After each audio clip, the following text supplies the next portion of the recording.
Hi, today I'm going to show you how to embroider the face on a Mix and Match Lovey. So this is the cat, and I'm going to be doing a face like the one shown in the pattern with the sleepy eyes, a little nose, and then this vertical line right here.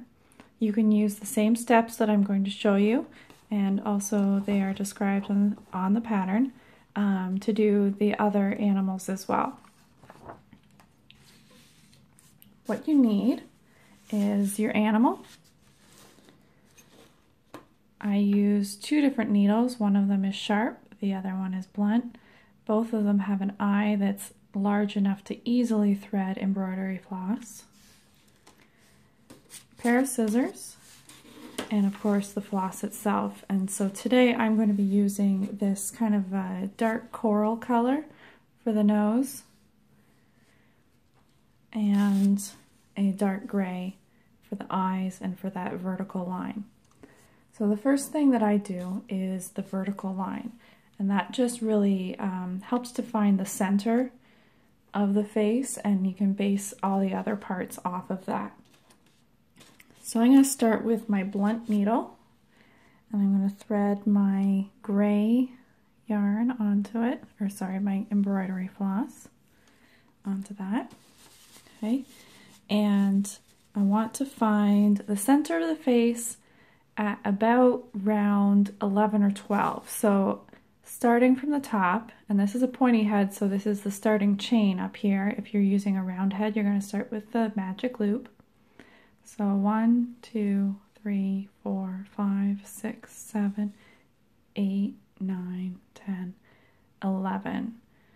And then somewhere, oops, in the middle there, I think that'll be pretty good, maybe one down. So this spot right here is going to be both the location of the nose and the row that you start the bottom of the eyes.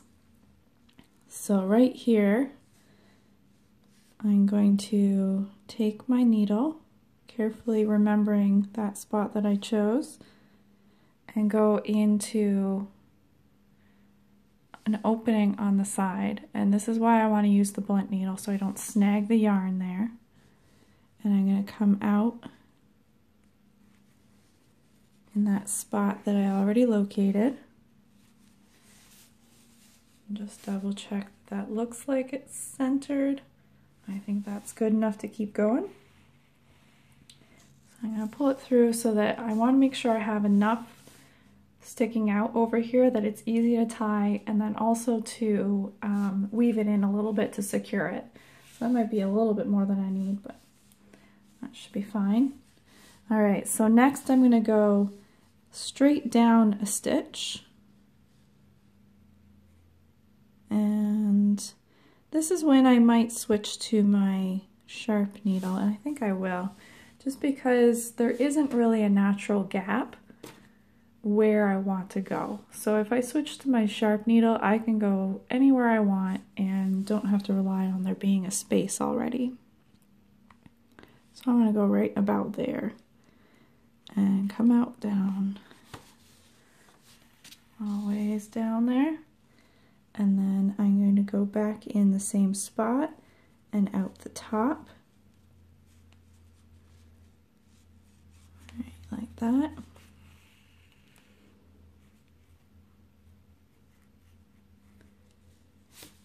And then switch back to my blunt needle so I can wrap the yarn without snagging anything.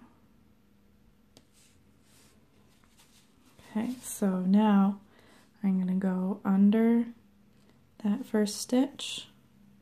And because these stitches are a little bit on the long side, I think I'm going to do 2 wraps for each one.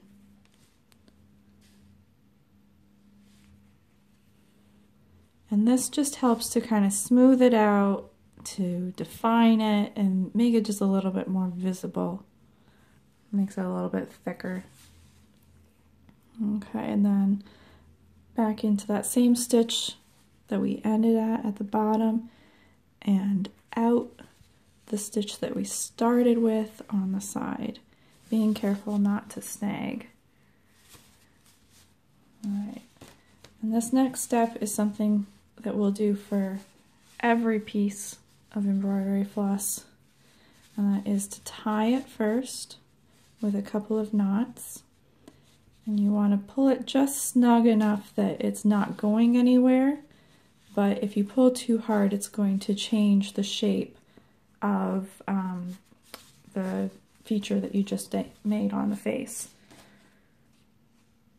And then take the ends, and this is why we wanted to leave a little bit extra, because we're going to secure it by zigzagging through the stuffing a couple of times.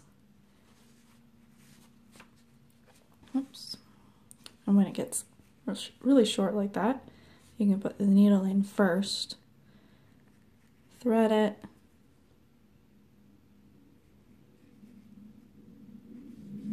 and then pull it through like that. And then the same thing with the other one. Going in the same stitch, out a new stitch, zigzagging back and forth, being careful not to snag the yarn.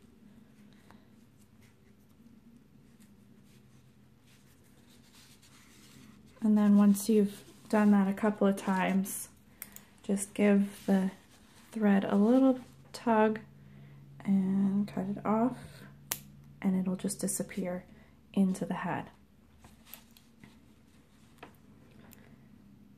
So pull it, cut it, and let it disappear.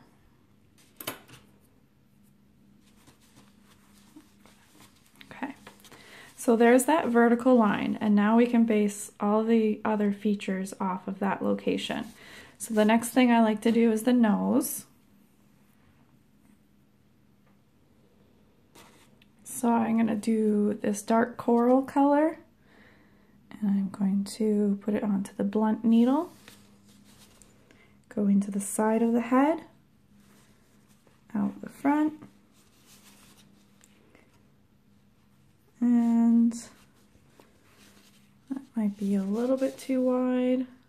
Actually, it's not too bad. Let me see how it works.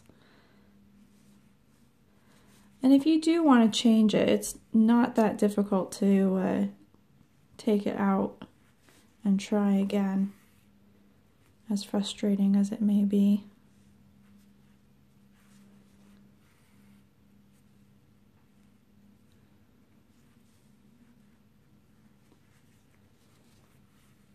And I just go across the same spot a few times to kind of build it up.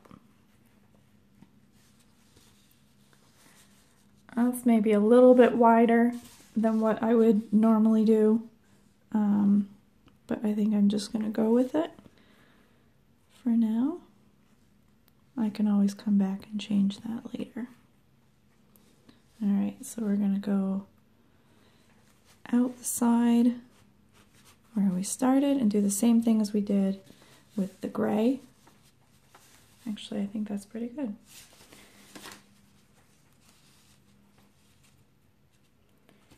And tie it.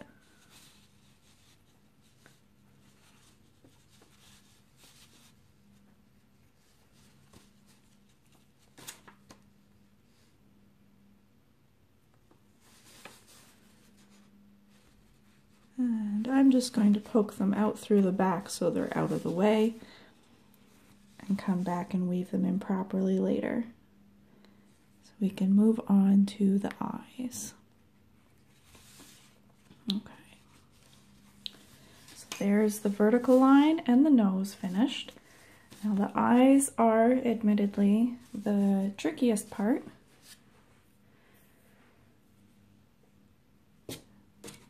We're going to do them in 3 stitches that are going to form a curve. We're going to do the same thing as we did with the vertical part, and we're going to wrap the yarn around it to give it some thickness. So we're going to go into the side. We're going to come out. I usually do the bottom of the eye at the same level as the nose. So 1, 2, 3 spaces over. That's where I'm going to start this one.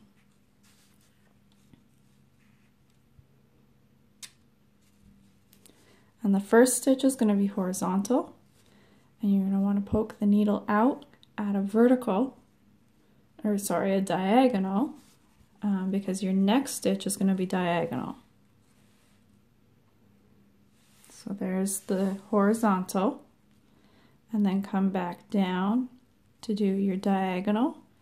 And the next stitch is going to be a little bit less of a diagonal, but not quite vertical.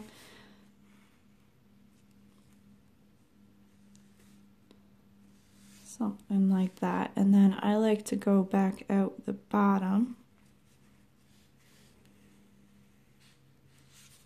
Okay, so there are the 3 stitches. And now I'm going to smooth that out by doing the same thing as we did with that vertical piece and wrapping the yarn. I think this time I'm just going to do 1 wrap. If you're making an animal, actually maybe I will do 2 for that middle one, but if you're making an animal that has a darker color for the head, doing a couple of wraps does make the eyes a little bit more visible. They just stand out a little bit more.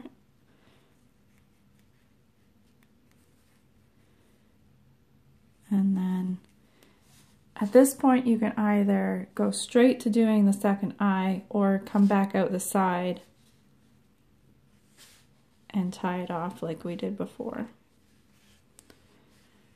And since doing both eyes with 1 piece of thread is a little bit on the risky side, I'm going to do them individually today.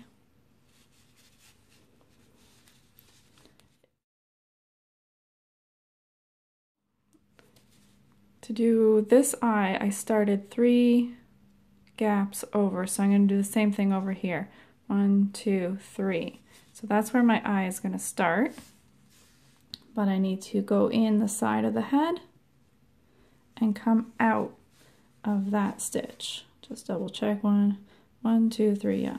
Okay, so this is going to be my horizontal stitch, going to a diagonal stitch,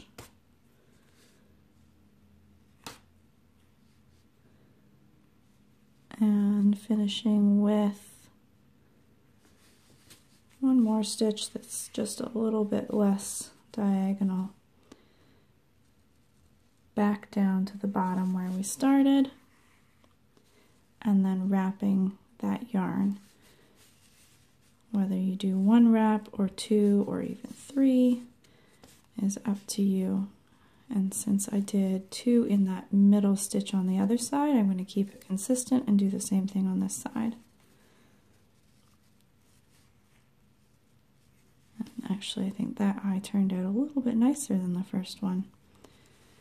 Going in the top of the eye, coming out the side.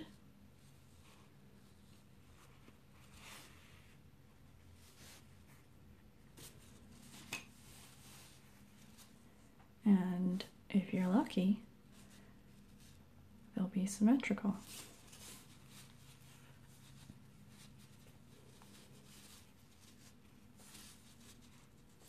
Tie it off and weave in those ends. And that's all there is to it. I hope this was helpful, and thank you for watching.